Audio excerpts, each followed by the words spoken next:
Okay, so this is a short presentation just to remember some of the causes of period-related pain. So first we'd like to ask the lady with period problems,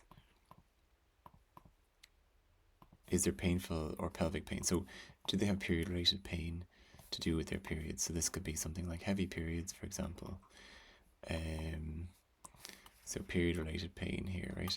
Then chronic pelvic pain, there's some issue with that. Is there cyclical pain?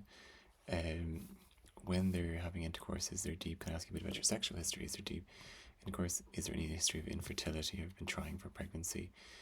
And have you noticed any unusual bleeding patterns, like heavy or irregular bleeding? Ask them, have they had any history of STIs? Have they had the length of their cycle? So would they have a particularly long cycle, particularly long bleeding time, or have they had menarche very young? Ask about genetic and family. Would they have experienced anything similar in their family?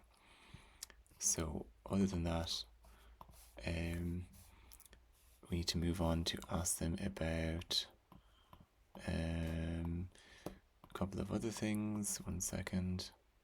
So after their history and exam, so we might do an abdominal exam for palpations or masses and pelvic exam.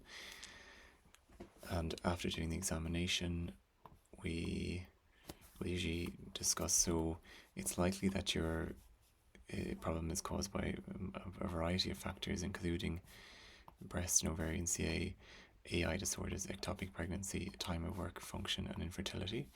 So, and can I ask a bit about your ideas, concerns, and expectations today? How's your home life? What effect is it having on you?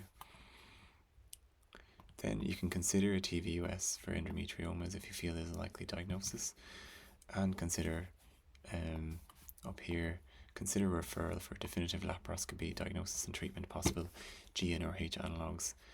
The way that we can treat these ladies is by the use of the combined contraceptive pill.